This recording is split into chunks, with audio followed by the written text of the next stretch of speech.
आज हमारी recommendation list में से जो रही उसमें से बहुत सारे स्टॉक निकले। आज दो स्टॉक और हैं जो हमारी रिकमेंडेशन लिस्ट के अंदर बड़े एक्शन में है। एशियन पेंट्स और एचपीसीएल। इसमें सबको लगा होगा $70 का भाव देखकर कच्चे तेल का आज ये तो गिर जाएंगे, और आपको याद होगा मैंने सोचू का आज गिरेंगे, ये लेने का मौका है। मैंने पूछा भी था आपसे 100% आपने पूछा था, आपको उसकी मैं पूरी क्रेडिट देता हूँ। अच्छा सवाल आपने पूछा भी, और देखिए आपकी पूछने के बाद डे हाई पर है।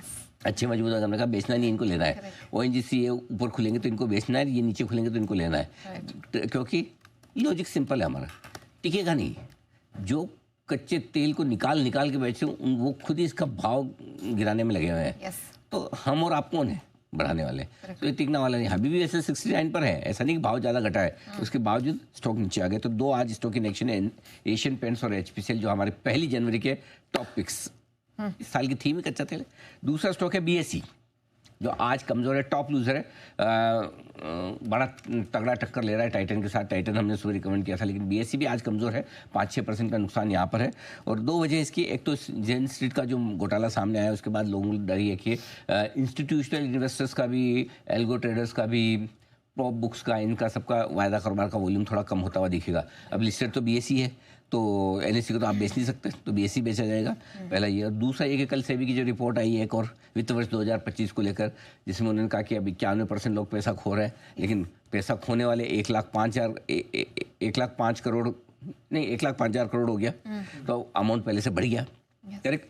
तो कुल मिला के ये है कि वो जैसे नई नई रिपोर्ट आती है ना, वो जैसे कई बार आप लोगों को तो पता नहीं, हम जैसे हमें पता था कि किसी की डेथ वेथ हो जाती है, फिर आप वहाँ जाते हैं शमशान में, तो उस समय सबके मन में एक है, क्या रखा है जिंदगी में, कुछ नहीं पता ही नहीं, एक दिन में क्या हो जाएगा, सब यहीं रह जाएगा। वापस जैसे बाहर निकले नहीं, वही भाग दौड़ शुरू, वही वो भूल जाएंगे। वैसे हाल ऐसा है। तो आज रिपोर्ट आई है, तो 2-3 दिन से सारे एफएनओ ट्रेडर्स सोच में क्या रखा है, सब पैसे लगते हैं ऐसे। रिपोर्ट साफ कह रही है 1,05,000 करोड़ उड़ गए।